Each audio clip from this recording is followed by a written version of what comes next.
ขอเจริญสุขเจริญพรออกตนสาธุชนทั้งหลายขอสำบายดีพ่อออกไม่ออกพ่อใหญ่ไม่ใหญ่บ่ว่าสิอยู่ฝั่งไทยหรือฝั่งลาวฝั่งเหนือหรือฝั่งใต้ฝั่งไทยอีสานก็ตามเนาะที่กำลังรับชมติดตามคลิปอาตมาภาพซึ่งตอนนี้อาตมาภาพมาที่ธรรมสถานหรือว่ามาวัดป่าที่ทุ่งนากลางทุ่งเด้ก็ได้มีโอกาสพบเจอหลวงพ่อ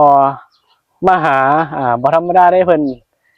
ก็สิมาเสวนาเพิ่นมาถามข่าวทำข่าวเพิ่นว่าเพิ่นสบายดีบ่อ่า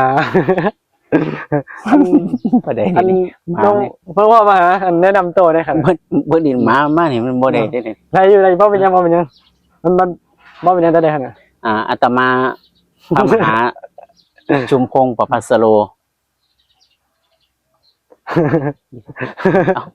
เอามาซะว่าเลยผมตัดออกจะไปถามเอาไม่พระมหาอาตมาพระมหาชุมพงศ์ประภัสโรประภัสโรเนาะตอนนี้อยากจะถามตอนนี้เฮาอยู่ไสครับตอนนี้ก็อยู่ธรรมสถานธรรมสถานก็กลางทุ่งนาที่เป็นที่พำนักของ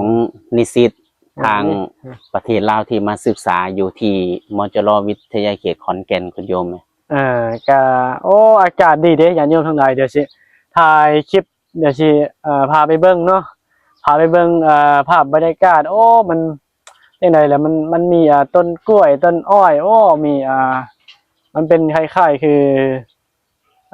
garden นะก็คือสวนเนาะสวนมันจะมีหลายชนิดเด้คำว่า garden แปลว่าสวนเด้สวนมันจะมีอ้อยบ่ต่างๆมะกล้วยเนาะเป็นเศรษฐกิจพอเพียงอยู่ทางประเทศไทยเพิ่นถือว่าเป็นเศรษฐกิจพอเพียงปลูกสิ่งที่กินได้คุณโยมหลากหลายบ่ว่าจะเป็นอ้อยเป็นกล้วยมะละกอมะม่วงมีหลากหลายอยู่ที่ธรรมสถานแห่งนี้คุณโยมก็โอ้มายามหลวงพ่อมาหานี่ก็อากาศดีเด้มีฮอดมีฮอดยังวะมีฮอดต้นมะละกอป่ะมะละก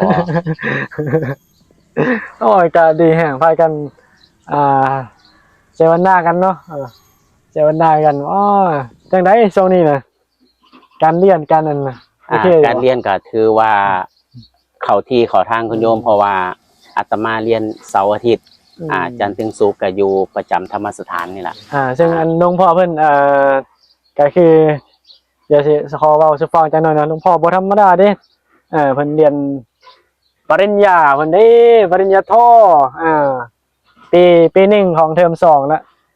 ปีหน้าก็เป็นปีสุดท้ายแล้วเนาะป.โทของป.โทจะเรียน2ปีบ่ครับป.โทนี่หลักสูตร2ปีคุณโยมเรียนป.โทเอกการสอนภาษาไทยการสอนภาษาไทยจะได้เป็นอาจารย์เนาะถ้าจบมาก็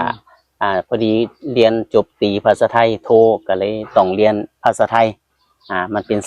สายตรงของทางภาษาไทยคุณโยมก็ที่ประมาณนี้เนาะมาทำข่าวพระหลวงพ่อมหาซื่อมาทำข่าวดนพอกันเท่านึงโดยปกติเนี่ยยากได้สิได้เห็นหน้าเห็นตาเพิ่นต่างเพราะว่าต่างคนมีภาระหน้าที่ในการเรียนคุณโยมเสาร์อาทิตย์เนาะเสาร์อาทิตย์บ่หลวงพ่อมหาไปเรียนเสาร์อาทิตย์เรียนคุณโยมเพราะว่าจันทร์ถึงศุกร์มีโอกาสอยู่ประจำธรรมสถานรดน้ำต้นไม้อยู่กับธรรมชาติดีคุณโยมมันเป็นจังซี่เนาะญาติโยมเพราะว่าป.โทในส่วนหลายเพิ่นจะเรียนออนไลน์เลยก็เสาร์อาทิตย์อันนี้คือปกติเนาะเป็นปกติเดือนนึงอาจจะไปเรียนอยู่ที่มหาลัยอยู่จัก2เทื่อคุณโยมก็ประมาณนี้เนาะก็จะหลวงพ่อมีคำอีหยังอยากสิเว้าบ่ครับก่อนสิจากญาติโยมไปก็มีคำที่คิดว่าเป็นสิ่งที่ดีจะฝากคุณโยมก็คือว่าเรือดีเข้าได้ทุกท่าคนมีค่าอยู่ได้ทุกที่ขอเจริญพรสาธุเจริญพรเจอกันคลิปต่อไปถ้ามีใจให้กดไลค์ส่งมาเด้อไปสาธุ